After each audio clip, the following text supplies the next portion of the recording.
एष सुरासुरमणुसिन्धवन्दितं घोदघायिकं ममलं प्रणमामि वर्धमानं तित्थं धम्मस्य कर्तारं शेषे पुनतिथयरे ससौवसिद्धे विशुद्धसद्भावे समनेयनानदंसन चरित तव विरियायारे ते सव्वे समगं पत्तेगमेव पत्तेगं वन्दामि यवट्टन्ते अर्हन्ते मानुषे खेत्ते किच्चारहन्ताणं सिद्धाणं तहणमो गणहराणम् अच्छावयवगाणं साहूनं चेदि सव्वेसिं तेसिं विशुद्धदंसन नानपहाण समं समासेच्छ उवसंपयामि सम्मं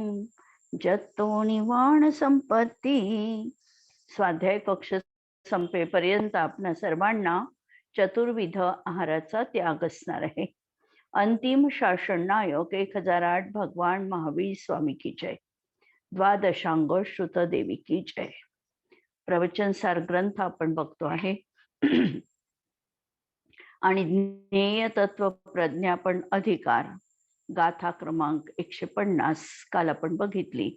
आणि या गाथेमध्ये पौद्गलिक प्राणांची परंपरा जीवनामध्ये का आहे, आम्हाला परत परत देह आणि हे द्रव्य प्राणांची उपलब्धी का होते आहे, या संसारामध्ये आम्ही का अडकतो आहे, याची कारणं आपल्याला सांगितलेली होती.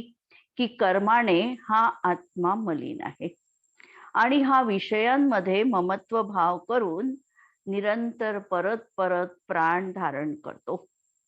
वास्तविक बघता स्वभावाने हा कर्ममलानी पृथक आहे. जर शुद्ध द्रव्यार्थिक नयाचा जर आम्ही विचार केला तर आत्मा हा कर्ममलानी पृथक आहे असा याचा स्वभाव आहे. हा अत्यंत निर्मल आहे, अर्थात शुद्ध द्रव्यार्थिक नयानी आत्मा हा शुद्ध आहे.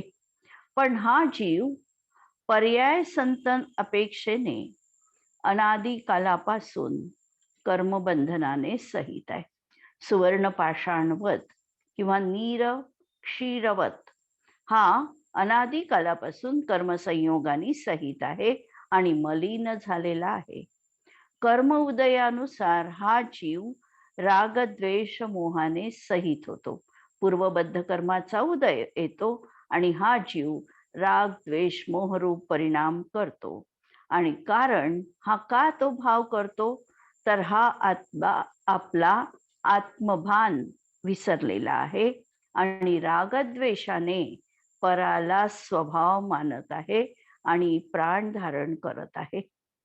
या पौद्गलिक प्राणांच्या संतानाचं मूल कारण अनादी प्रवृत्त पौद्गलिक कर्म आहे.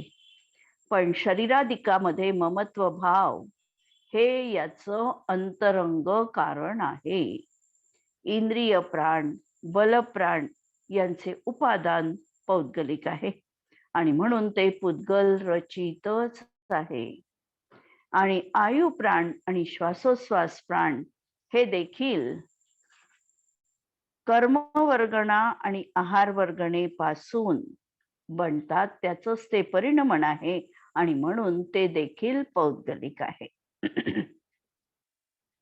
कवी वृंदावनदासजी यावर लिहितात, जावत ममता भाव है देहादिक के माही, तावत चार सुपान धरी जगत माही भरमाही.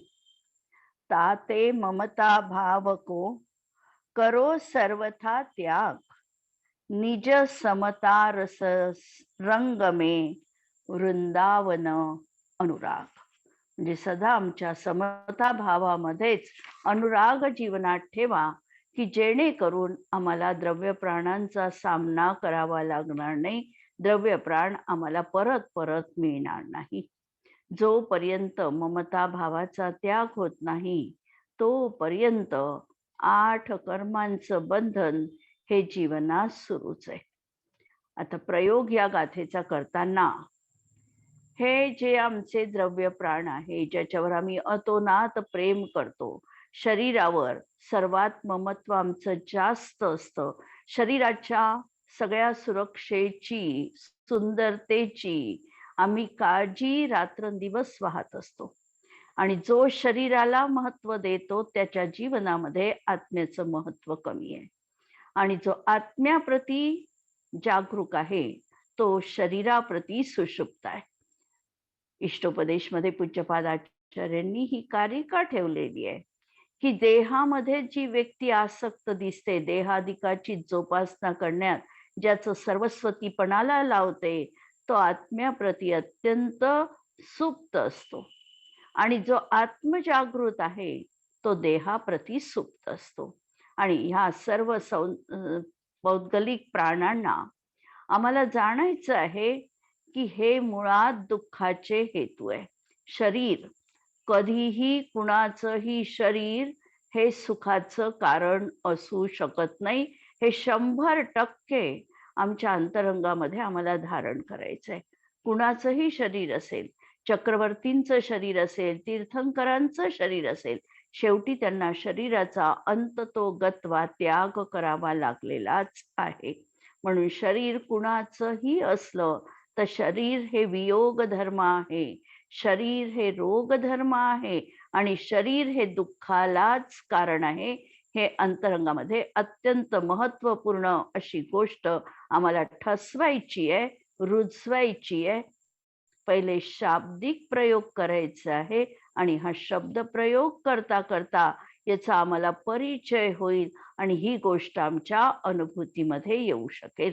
हे जाणून यांचा शरीरादिकांचा त्याग तर आम्ही करू शकत नाही, परंतु शरीराविषयी निर्लेप बुद्धी, ममत्वरहित असा भाव जीवनामध्ये ठेवू शकतो. आणि चैतन्य प्राणाचाच जीवनामध्ये आम्हाला अवलंब घ्यायचा आहे. हा प्रयोग या गाथेच्या अनुषंगाने जीवनात आम्हाला करायचा आहे. आता पुढच्या गाथेमध्ये आचार्य सांगतात की ही संसार परिपाटी आम्हाला का होती, तर शरीरामध्ये आमचं ममत्व होतं. शरीराच्या अनुषंगाने आचार्यांनी इंद्रियांमध्ये, बलप्राणांमध्ये, कषायांमध्ये या सगळ्यांमध्येच ममत्व त्या ठिकाणी मांडलेलं आहे. आणि याच्यामध्ये ममत्व भाव होता म्हणून परत परत परत परत आम्हाला देह धारण करावा लागतो. आणि ज्या ठिकाणी आमचं देहाविषयीची उदासीनता जीवनात येईल, देह हे खरोखर संसार दुःखाचं मूळ कारण आहे असं समजून आम्हाला वैराग्य भावाची प्राप्ती होईल, त्याच वेळेला या पौद्गलिक प्राणांची संतती नष्ट होऊ शकते. पहिल्याला संतती का आहे हे आम्हाला आचार्यांनी सांगितलं आणि त्या संततीचा नष्ट करण्याचा उपाय आता या 151व्या गाथेमध्ये आचार्य आम्हाला देत आहे. गाथा नंबर 151. जो इंद्रियादि विजयी भवीय उव ओगमपगम झादी कम में हिंसो न रंजदी किहतम पाणा अनुचरंती.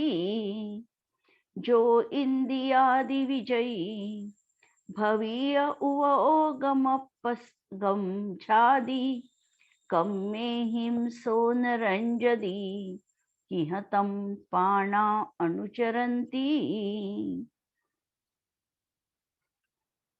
जो इंद्रियादि विजयी भवीय, जो इंद्रियादि यांचा विजयी होतो. इंद्रियादि म्हटलेला आहे, त्यामुळे इंद्रिय म्हणजे कोणते इंद्रिय, तर जड इंद्रिय, द्रव्येंद्रिय, भावेंद्रिय आणि द्रव्येंद्रियाचे विषय, या तिन्हीलाही इंद्रिय म्हणून आम्ही संबोधन करू शकतो. समयसार मध्ये पहिली जी जितेंद्रिय स्तुती आचार्यांनी केलेली आहे कुंदकुंदांनी, त्यावेळेला इंद्रियांना आपल्या ज्ञान स्वभावानी अधिक जाणून तुम्ही स्वतः त्या भूमिकेत येऊन या जितेंद्रिय पदाला प्राप्त व्हा, ही पहिली निश्चय स्तुती सांगितल्या गेली. यामध्ये देखील सांगितलं की जो जीव इंद्रिय आणि इंद्रियादींवर विजय प्राप्त करतो, इंद्रियांच्या अधीन होत नाही आणि इंद्रियांचा तो स्वामी बनतो. अनादी कालापासून इंद्रियांचे आम्ही गुलाम बनलेलो आहे. इंद्रियांनी एखादी गोष्ट आमच्या समोर मागावी आणि आम्ही ताबडतोब पूर्ती करावी, अशा प्रकारचा आमचा वृथा पुरुषार्थ अनादी कालापासून सुरू आहे. आणि इंद्रियांना जे सुखकर वाटतं ते मला सुखकर आहे, अशी भ्रांत बुद्धी या जीवानी केलेली आहे. आचार्य सांगतात की या तीनही वर तुला विजय प्राप्त करायचा आहे. हे जे इंद्रियांचे विषय जे आहेत ना, हे विषय म्हणजे विष समान आहे. विषय या शब्दामध्येच विष हा शब्द अनुस्यूत आहे. म्हणजे इंद्रियांचे विषय जे तुला सुखकर वाटतात, आकर्षक वाटतात, त्याला तुला अनुभवावंसं वाटतं, हे कधीही आत्म्यासाठी सुखकर असू शकत नाही. याने तात्कालिक तृप्ती झाल्यासारखी वाटते, परंतु ही तात्कालिक तृप्ती परत दुप्पट वेगाने वाढणारी असणार आहे. जसं आचार्यांनी उदाहरण दिलेलं आहे आम्हाला, की कोणतं, की एखाद्या वेळेला आम्हाला खूप तहान लागली आणि तहान लागल्यानंतर आम्ही एखादा बर्फाचा तुकडा तहान शमण्यासाठी तोंडामध्ये ठेवला. तात्पुरती तहान शमल्यासारखी वाटेलही किंवा वाटते पण दुप्पट वेगाने परत तहान वाढते. म्हणजे त्यावर आम्हाला उपाय बर्फाची डली तोंडात ठेवणं हा नसून आम्हाला साधं पाणी पिणं हा तहान शमण्याचा उपाय असणार आहे. त्याप्रमाणे या इंद्रियांची तृप्ती केल्यानंतर तात्पुरतं आम्हाला असं जाणवतं की आम्हाला समाधान झालेलं आहे. अनेक दिवसांची अभिलाषा अंतरंगामध्ये होती आणि याची तृप्ती झाली, म्हणून आम्हाला खूप आनंद झाला, समाधान झालं असं वाटतंही. पण किती काळ हे समाधान टिकतं याचा विचार केला तर लगेचच हे इच्छा तृप्ती होते न होते तोच. आम्हाला दुसरी इच्छा अंतरंगात जागृत होते. त्या गोष्टीला आम्ही समाधानपूर्वक वेदन पण करत नाही, अनुभवत पण नाही, आणि दुसऱ्या आम्हाला गोष्टीची अभिलाषा जीवनात असते. म्हणजे हे इंद्रियांचे विषय असे फसवे असतात. आम्ही जेवताना तरी बघू शकतो, ही गोष्ट अनुभवात येऊ शकते, आणि हा अनुभव आपण सगळ्यांनी घ्या, की आमचा एक घास तोंडात असतो. त्या घासाला आम्ही पूर्णपणे स्वाद रूपाने परिणमितही नाही, त्याचा अनुभवही आम्ही घेत नाही, तर दुसरा घास घेण्याची इच्छा आमच्या लगेचच मनात येते. तो घास संपायच्या आधीच आम्ही दुसरा घास तोंडामध्ये कोंबतो. याचा अर्थ की आम्हाला पहिल्या घासानी मिळालेल्या तृप्तीचं वेदन, म्हणजे इंद्रियजन्यच तृप्ती येते, पण त्याचंही वेदन आम्ही नीटपणे करत नाही आणि लगेच कामना दुसऱ्या ग्रासाची असते. आचार्य हेच उदाहरण सांगतात की एका इंद्रियाची तृप्ती झाल्यासारखी वाटते न वाटते, त्याची गोडी किंवा त्याचा स्वाद हा घेण्याच्या आधीच आकुलताजन्य परिणाम तुझा जीवनात असतो. आणि अशा या इंद्रियांच्या विषयांना तुला प्रथमतः जिंकायचंय. इंद्रियांच्या विषयांवर विजय मिळविला की आपोआपच आम्ही या इंद्रियांचे स्वामी बनणार आहे. आज तागायत पर्यंत आम्ही याची गुलामगिरी केली, आम्ही हा अपराध जीवनात केला. आता हा अपराध आम्हाला बाजूला काढायचा आहे, म्हणून या इंद्रियांवर विजय प्राप्त करायचा आहे. इंद्रियांवर जसा विजय प्राप्त करायचा, तसा कषायांवर देखील आम्हाला विजय प्राप्त करायचा आहे. हा जो राग द्वेष रूप परिणाम आहे, हा देखील आत्म्याचा विघात करणारा परिणाम आहे. क्रोध जीवनात बघा, क्रोध जितका आम्ही जास्त तीव्र प्रमाणात करू, तितका आत्म्याचा घात आहे.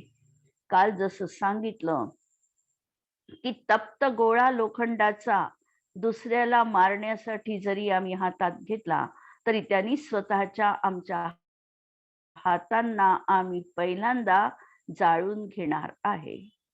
त्याप्रमाणे हा जो काही भाव आहे आमच्या जीवनात पराला भोगण्याचा किंवा कषायांचा किंवा रागद्वेषाचा, हा जो भाव आहे, यानी दुसऱ्याचं हित अहित होईल न होईल निर्णय नाही देऊ शकत आम्ही, होईलही होणारही नाही.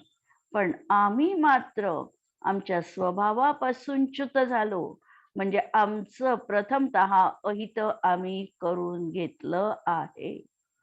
आमच्या जीवनात प्रथमतः आत्मस्वभावापासून आम्ही च्युत झालो, आत्मघात आम्ही केलेला आहे. पापांच्या बाबतीतही तसंच आम्हाला लावता येईल, की जितकी आमची ही अशुभामध्ये प्रवृत्ती राहील, या अशुभामध्ये जितकी आम्ही लवलीन राहू, तितका आमच्या आत्म्याला त्या ठिकाणी कर्मामध्ये जास्त आम्ही जखडणार आहे.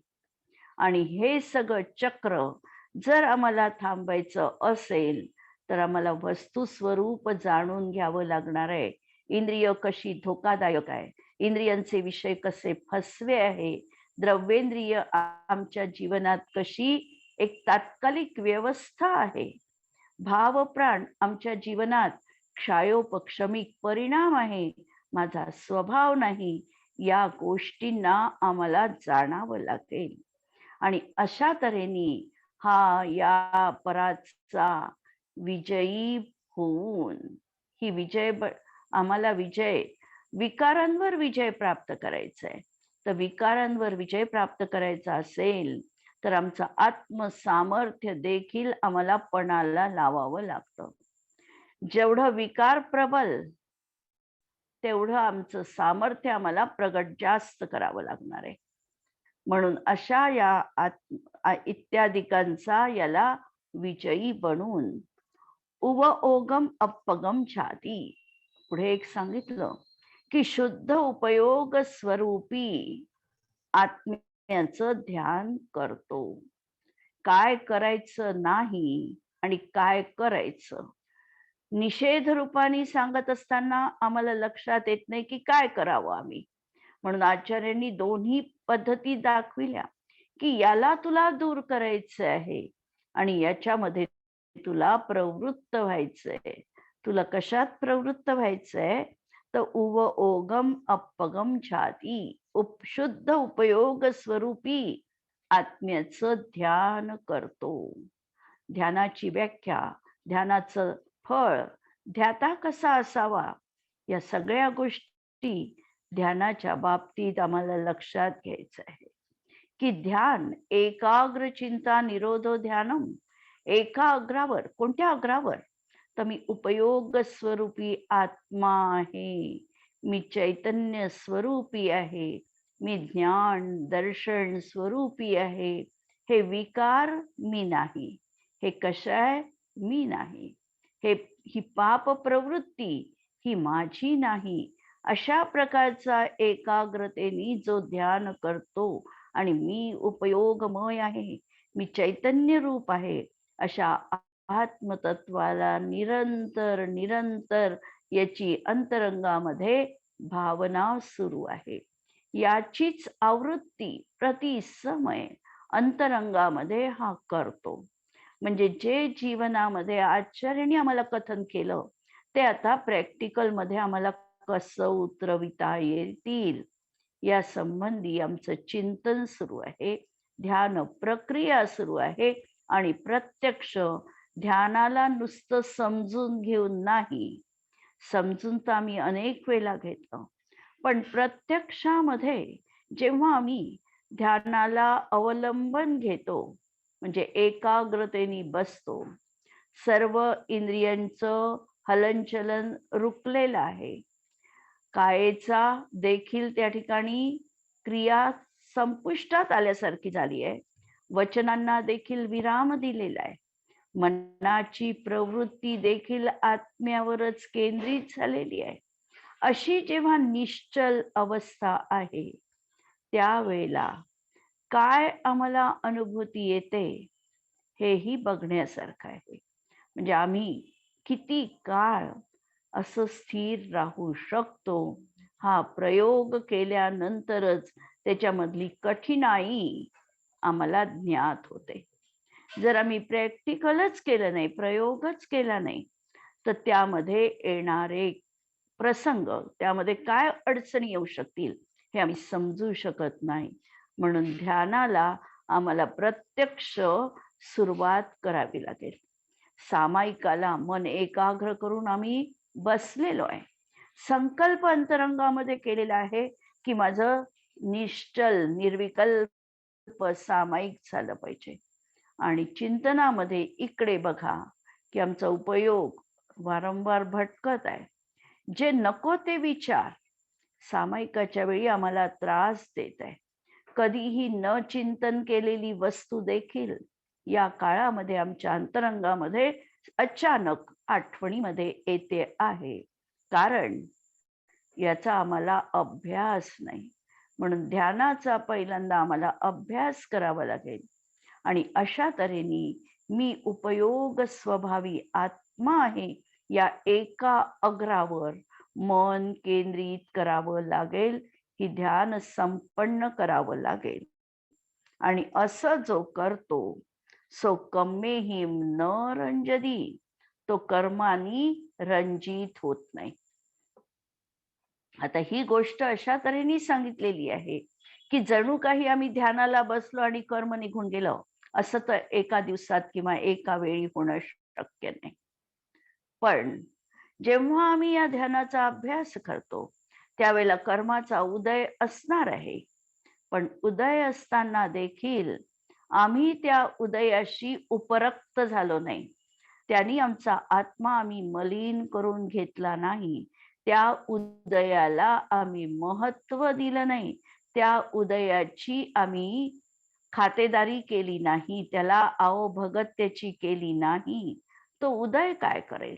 तो उदय येईल, पर्यायीमध्ये तो भाव असेल, परंतु तरी देखील त्या ठिकाणी आम्ही समरसी भावानी त्याच्याशी एकाकार न झाल्यामुळे तो उदय येऊन निर्जरित होऊन निघून जाईल. अशा तऱ्हेने आम्ही सातत्याने जेव्हा संघर्ष करू स्वतःच्याच विभावांचा स्वभावाच्या द्वारे, त्यावेळेला आपोआपच ही कर्म संतती जी आहे ही कुठे ना कुठे खंडित होणार आहे. याला कुठे ना कुठे आम्हाला आमच्या आत्मतत्वासाठी वाट मोकळी मिळणार आहे. आणि यालाच आम्ही कर्णानुयोगाच्या भाषेमध्ये त्याची करणलब्धी म्हणू शकतो की ही करणलब्धी येणार. आणि करणलब्धी आल्यानंतर तो जीवनामध्ये सम्यक्त्व प्राप्त करणार कशा रीतीने? तर पूर्वबद्ध कर्माचा उदय त्या ठिकाणी त्याच्या जीवनात येणार नाही, मिथ्यात्वाचा उदय येणार नाही. अशा प्रकारे अंतर पाडून तो आत्मेची अनुभूती घेईल. आणि एकदा जर ही का मास्टर की जीवनात आमच्या हाती आली की कसं आम्हाला आमच्या आत्मपरिणामात रम मांडवायचं, ही मास्टर की जर आम्हाला मिळाली तर कर्म आमच्या जीवनात काहीही आमचं वाकडं करू शकणार नाही. अशा तऱ्हेने हा कर्मानी रंजित होणार नाही. आणि किह पाणातम अनुचरती, मग ते प्राण त्याचं अनुचरण का करतील? ते प्राण त्याला परत परत का प्राप्त होतील? त्यांनी त्या प्राणांपासूनच वेगळेपणा अनुभवलेला आहे की हे प्राण म्हणजे मी नाही. ही वस्तुस्थिती त्यांनी या ध्यानाच्या माध्यमातून स्वयं प्रतीतीत घेतलेली आहे. ही गोष्ट कशी आहे? तर अगदी अनुभूतीची गोष्ट आता आचार्य या ठिकाणी कथन करतात आहे की त्याचे प्राण आता त्याचे अनुसरण कसे करतील. जर कर्मसंतती समाप्त होते तर प्राण परंपरा ही समाप्त होणार.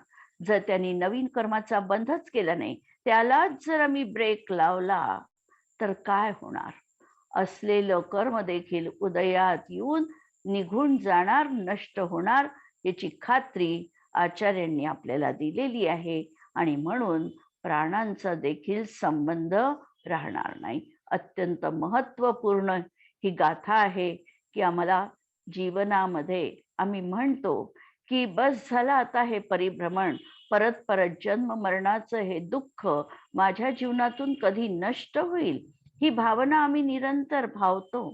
संसार भावनेमध्ये म्हणतो की किती आम्ही हे देह धारण केले, इतके आम्ही देह धारण केले आणि इतक्या प्राणांचा वियोग आम्हाला झालेला आहे की जर समजा याच्यावर कुणी रडणारं आमच्यासाठी असेल तर पूर्ण एक समुद्रच्या समुद्र भरेल एवढं पाणी डोळ्यातून निघालेलं आहे. अशा तऱ्हेने जरी असलं तरी खरंच अंतरंगाचा जर वेध घेतला तर आम्हाला असं वाटतं का हे महत्वाचं आहे आणि याचा शोध, याचं अन्वेषण आम्हाला जीवनामध्ये निरंतर करायचं आहे. टीका बघा. वस्तुतः पुद्गल प्राणांच्या संततीचा निवृत्तीचा अंतरंग हेतू पौद्गलिक कर्ममूलक उपरक्ततेचा अभाव आहे. जर आम्हाला ही कर्मसंतती नकोय, प्राणसंतती नकोय आणि ही पुद्गल प्राणांची प्राणसंतती आम्हाला याच्यापासून निवृत्ती पाहिजे, तर निवृत्तीचा उपाय आमच्याजवळ आचार्यांनी सांगितला. काल जसं सांगितलं होतं की तू देहादिकामध्ये ममत्व भाव करतो आणि म्हणून तुला संसार आहे आणि देहादिकामध्ये ममत्व भाव करणं तू सोडून दे की हाच तुझ्यासाठी मुक्तीचा क्षण असणार आहे. देहाला तू खूप अंजारतो, गोंजारतो, कषायांमध्ये तू खूप अनुरक्त होतो की कषाय जर केले नाही तर माझं कसं होईल. या रागामध्ये देखील हा राग जीवनात करतो आणि द्वेषाप्रती देखील द्वेष बुद्धी, राग आहे तिथे द्वेष आहे. जसं सायकल होती जुन्या काळामध्ये आणि सायकलचं एक पायडल मारल्यानंतर दुसरं पायडल आपोआप फिरतच फिरतं, त्याप्रमाणे राग जिथे आहे तिथे द्वेष आहेच आहे. पण यामध्ये संपताना मात्र पहिल्यांदा द्वेष संपतो आणि नंतर राग संपतो. म्हणून वीतरागी म्हटल्या गेलं तीर्थंकरांना. वीतद्वेषी उपचारांनी म्हटलं आहे, पण खरा त्यांचा भाव वीतरागी सांगितला. याचं कारण असं की राग सोडणं अत्यंत दुरापास्त आहे. एक वेळेला शत्रुत्व सोडणं सोपं आहे, पण मित्रत्वपणा सोडणं हे मात्र खूप वेळेला कठीण होतं. आणि अशा तऱ्हेने जीवनामध्ये या कषायांपासून देखील जीवाला निवृत्ती घ्यायची आहे. कोणताही कषाय हा खरोखर आमच्या जीवनात सुखकारक नाही. माझं जीवन मला कषाय विरहित वितरागी करायचं, हा भाव आम्हाला प्राण संततीच्या निवृत्तीचा उपाय ठरणार आहे. म्हणून अशा तऱ्हेने पुद्गल प्राणाच्या संततीच्या निवृत्तीचा अंतरंग हेतू, तिकडे शरीरावर ममत्व हा अंतरंग हेतू सांगितला होता. म्हणून या ठिकाणी अंतरंग हेतू की पौद्गलिक कर्ममूलक उपरक्ततेचा, ही जी मलिनता आहे याच्यामध्ये जे माझे पण मी मांडतो आहे याचा मला अभाव करायचा आहे.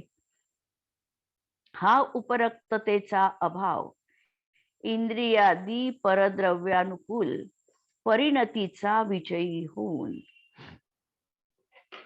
संपूर्ण उपाधीपासून सर्व प्रकारे वेगळ्या स्फटिक मण्याप्रमाणे अत्यंत विशुद्ध उपयोग मात्र आत्म्याचाच केवळ आश्रय घेणाऱ्या जीवाला असतो. मागे उदाहरण दिलेलं की स्फटिक मणी, त्याच्या मागे जेव्हा एखादं लाल पुष्प ठेवल्या जातं, तो स्फटिक मणी स्वयं आपल्या उपादानगत योग्यतेने लाल रंगरूप परिणत होतो. ही त्याची स्वतःची योग्यता आहे.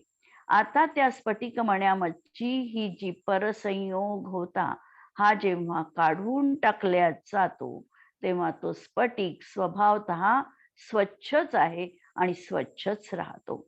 त्याप्रमाणे हा जीवनामध्ये इंद्रियांच्या द्वारा मलिन होत होता, शरीरावर ममत्व करत होता, रागद्वेषादी प्रवृत्ती याची जीवनात होती, या सर्वांचा त्याचा अभाव झाला. यांनी परद्रव्य परिणतीवर विजय प्राप्त केला. हा कषाय विजयी बनला, इंद्रिय विजयी बनला, आत्मसंयमी बनला. कषायांवर विजय प्राप्त केला, आत्मसंयमी झाला, आत्मभान रत झाला आणि असा हा संपूर्ण उपाधींपासून कोणत्याही तऱ्हेची कर्माची उपाधी आता जीवनात राहिली नाही. आणि अशी ही उपाधी रहित झाल्यामुळे सर्व प्रकारे ज्याप्रमाणे तो स्फटिक मणी हा विशुद्ध रंगाने परिणत झाला, त्याप्रमाणे हा आत्मा सुद्धा उपाधी निघून गेल्यामुळे, पराशी याचा संयोग नसल्यामुळे, परापासून यांनी स्वतःला ज्ञानाच्या माध्यमातून वेगळं केल्यामुळे हा त्या ठिकाणी स्वभावाला प्राप्त झाला. आणि अशा विशुद्ध उपयोग मात्र आत्म्याचाच त्यांनी आश्रय घेतला. आणि हा जेव्हा आश्रय तर कारण कोणतं तरी पाहिजेच, परापासून सुटला, हा निराधार नाही झाला, तर यांनी आपल्या आत्म्याच्या उपयोगाचा आश्रय घेतलेला आहे.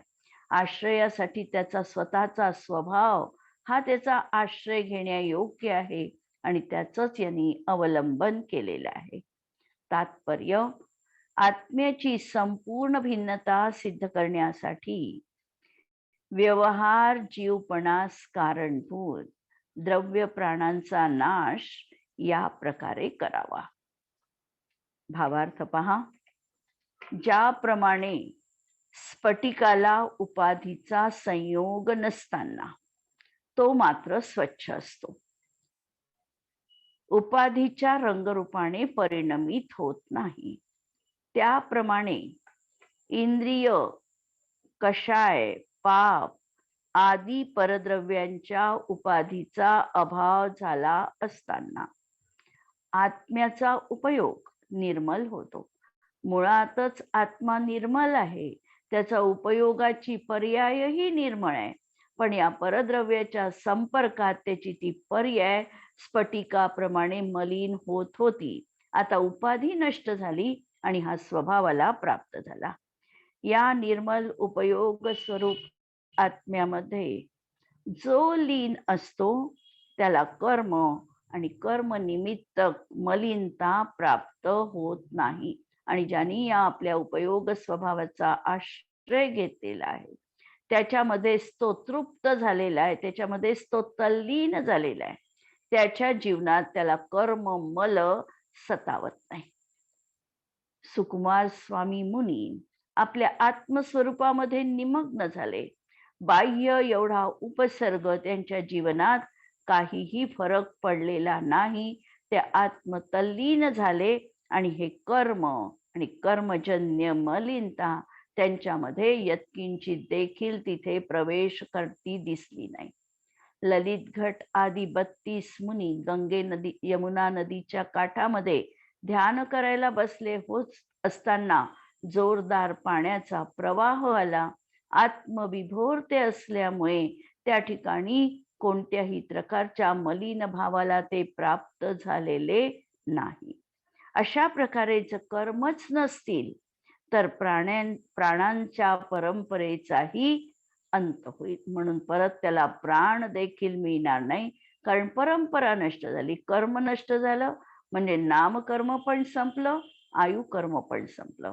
आणि आयु नाही म्हणजे देह धारण करण्याची स्थिती नाही, आणि नामकर्म नाही म्हणून शरीराधिकांची रचना नाही, म्हणून प्राणांची पण निर्मिती नाही.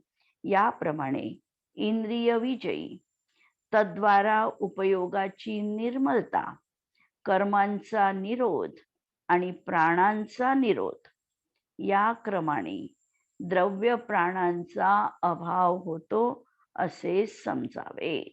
म्हणून सार आम्हाला घ्यायचं आहे की द्रव्य प्राणांचा अभाव आम्हाला जरी करायचा असला तरी हा भाव ज्ञानाने आणि ध्यानानेच आम्हाला करायचा आहे. द्रव्य प्राणांचा वियोग करण्यासाठी आत्मघात करणं किंवा आत्महत्या हा त्यासाठी उपाय सांगितलेला नाही. याचं कारण देहाला आम्ही असं नैसर्गिकरित्या शेवटच्या क्षणी 14व्या गुणस्थानातच त्या ठिकाणी सहज रीतीने पृथक करणार आहे. तोपर्यंत आम्ही श्रद्धेने, ज्ञानाने आणि ध्यानाच्या माध्यमातून आत्मा त्यापासून पृथक आहे हे लक्षात घ्यायचं आहे. अशा तऱ्हेचा ही गाथा आपण बघितली आणि यावर आपण उद्याला आणखी थोडंसं बघूया आणि आज आपण इथे थांबू. जिनवाणी के ज्ञान ते सूझे लोकालोक, सो जिनवाणी मस्तक नमो सदा देत हो भोग.